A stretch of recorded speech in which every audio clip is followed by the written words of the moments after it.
जय हिंद। इस वीडियो में हम समझते हैं कि जो कोरोना वैक्सीन का ड्राई रन हुआ है ये क्या होता है और हम लोग तक कोरोना की वैक्सीन पहुंचने में कितना समय लगेगा और पहले ये किसे दिया जाएगा और इसे किस तरह से रजिस्ट्रेशन कराना है, और ये भी समझेंगे कि क्या किसी को एक बार कोरोना वैक्सीन लग गया तो उसे दोबारा कोरोना हो सकता है या नहीं हो सकता है। देखिए, ड्राई रन का मतलब होता है एक तरह से डेमो ट्रायल होता है कि उसमें वैक्सीन नहीं होती है, लेकिन वैक्सीन की तरह ही हम लोग डमी को भेजते हैं कि कैसे उसको एक जगह से लाया गया। जैसे वैक्सीन तो एक जगह फैक्ट्री से बन के आएगी, तो एक बड़े बड़े शहरों में क्या होगी, डंप करके उसे कोल्ड स्टोर में रखा जाएगा, कोल्ड चेन में।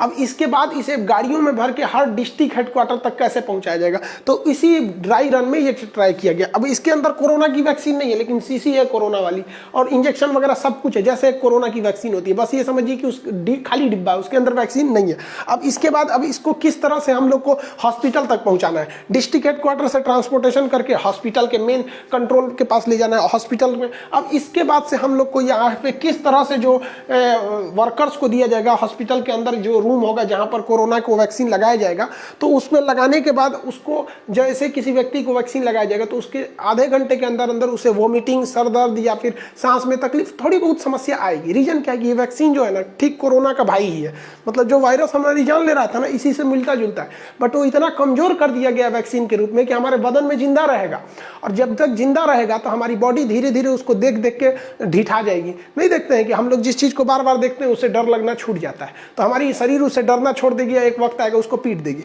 तो ये इस तरह से उसे ट्रायल किया जाएगा। देखिए, इसके जो वैक्सीनेशन होगा इसके कई पड़ाव हैं। जैसे सबसे पहला तो चीज ये होगा कि वैक्सीन जो कंपनी से बन के आ रही है उसका स्टोरेज, तो स्टोरेज से हमें कोई मतलब नहीं है, क्योंकि ये एडमिनिस्ट्रेटिव काम चीज हो जाती है। जो पब्लिक को मतलब होता है उसमें देखिए कितने फेजेज होंगे, 3। सबसे पहले कि आपको कोविन नाम के एप्लीकेशन पे रजिस्टर्ड करना पड़ेगा, बिना इसके रजिस्ट्रेशन आपको वैक्सीन नहीं लग सकती है। जब आप इसे वैक्सीन रजिस्ट्रेशन कर देंगे तो आपको एरिया बता दिया जाएगा कि किस हॉस्पिटल या किस सेंटर पे आपको कोरोना की वैक्सीन लगाई जाएगी। जब आप वहां आएंगे तो आपकी सेफ्टी को ध्यान में रखते हुए आपके बैठने का जगह होगा कि कहां आपको रखा जाए, आपको बैठने की जगह बना दीजिएगा। ये एक अलग एडमिनिस्ट्रेटिव का काम रहेगा। उसके बाद आपका जब नंबर आए तो आपको हॉस्पिटल के अंदर ले जाके वहां वैक्सीनेशन लगाना, वो एक अलग टीम करेगी, उसको इससे कोई मतलब नहीं है। जब वो वैक्सीन लगा देगी तो आपको एक अलग वार्ड में रखा जाएगा, जहां आपको आधे से 1 घंटे तक आप पर निगरानी रखेगी।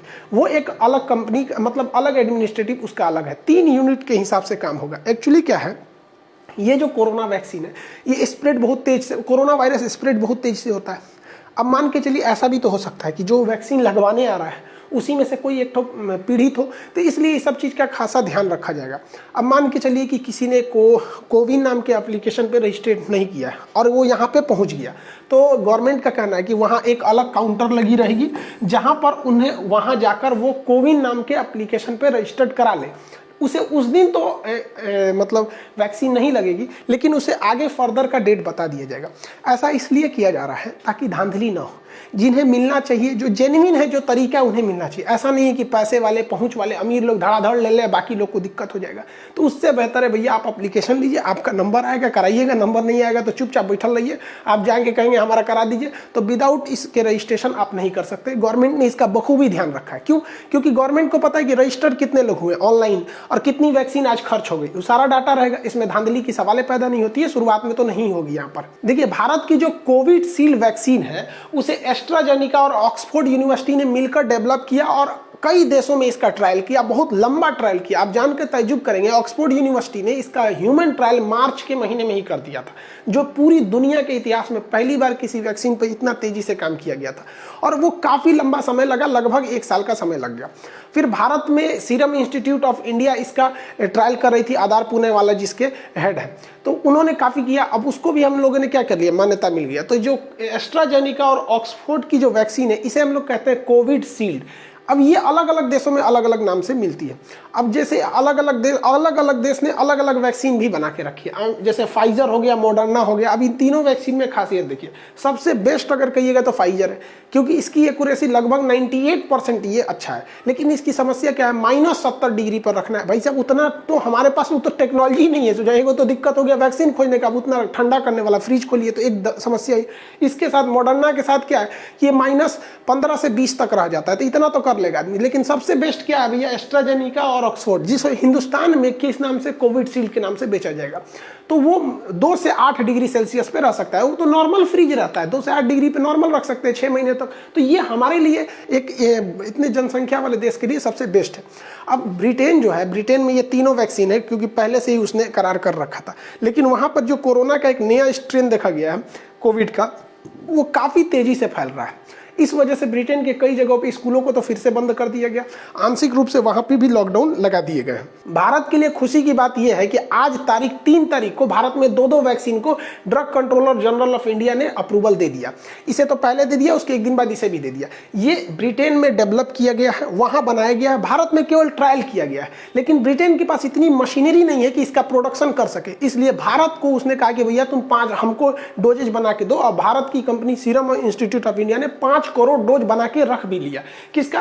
कोविशील्ड का। तो सीरम इंस्टीट्यूट ऑफ इंडिया ने इसे डेवलप की, मतलब ये केवल मैन्युफैक्चरिंग किया है। जबकि भारत की एक कंपनी भारत बायोटेक, इसकी एक अलग वैक्सीन है जिसका नाम है कोवैक्सीन। तो ये भी अब इसको भी मंजूरी मिल गई है, दोनों को इमरजेंसी मंजूरी मिल गई है यहाँ पर। अब देखिए समस्या क्या चीज़ है। इन्होंने जो सीरम इंस्टीट्यूट ऑफ इंडिया ने ब्रिटेन से जो समझौता किया था, इसके तहत कहा गया था कि जितने भी बनाएंगे उसका 50% इंडिया में रखेंगे, बाकी वो ब्रिटेन समझौते के हिसाब से कंपनी को दे देंगे। तो इनके पास 5 करोड़ अभी स्टॉक में है, 2.5 करोड़ तो इंडिया का ही हो जाएगा। ये कह रहे हैं कि हम फरवरी से इसकी प्रोडक्शन और डबल कर देंगे। तो यहाँ पे आप समझिए, फरवरी से इसका प्रोडक्शन डबल नहीं, आप कहिए तो 4 गुना हो जाएगा, क्योंकि ये डबल करेंगे तो भैया ये भी तो बन के रेडी है, ये भी डबल करेगा। और पूरी दुनिया में सबसे तेजी से वैक्सीन भारत ही बनाता है। तो अब भारत के लिए समस्या का थोड़ा बहुत निदान मिल जाएगा, लेकिन अभी आपको इतना जल्दी मिलने वाला नहीं है, क्योंकि वैक्सीन को फर्स्ट फेज में 3 करोड़ डोज दिए जाएंगे और 3 करोड़ वॉलंटियर, 3 करोड़ लोगों को दिए जाएंगे। इसमें डॉक्टर, नर्स, सफाई कर्मी, एम्बुलेंस के जो स्टाफ हैं, ड्राइवर हैं, उन्हें फ्रंट लाइन वर्कर्स हैं, पुलिस है, हमारी आर्मी है, डिफेंस है, या जो कोरोना वॉरियर्स हैं, जो डायरेक्ट इनडायरेक्ट कोरोना से कैसे भी इन्वॉल्व हो रहे हैं डेली उन लोग से पहले उन्हें दिया जाएगा। और ये ज़रूरी भी है उन्हें देना, क्योंकि जब वो स्वस्थ रहेंगे तो ही हम और आप स्वस्थ रहेंगे। कितना मेहनत से उन लोगों ने 2020 का काम किया। 2020 तो समझिए कोरोना वॉरियर्स के लिए, मतलब उन्हीं ने ही बचा के रखा 2020, जो हम लोगों ने एंट्री मारा 21 में। उसके बाद फिर आम लोगों को दिया जाएगा। अब देखिए, ये वैक्सीन 100% कारगर नहीं है। कोई भी वैक्सीन अगर 50% से ज़्यादा कारगर हो जाती है ना, तो वो उसको माना जाता है कि नहीं ये सेलेक्टेड है। लेकिन ये वैक्सीन लगभग 70 से 80% है। ये भी डिपेंड करता है कि मान के चलिए मेरा इम्यूनिटी सिस्टम अच्छा है, हमें वैक्सीन दिया गया तो हमें 90% काम करेगा। किसी की इम्यूनिटी सिस्टम कमजोर है तो उसमें वही वैक्सीन दिया जाएगा तो उतना नहीं काम कर पाएगा, ऐसा है।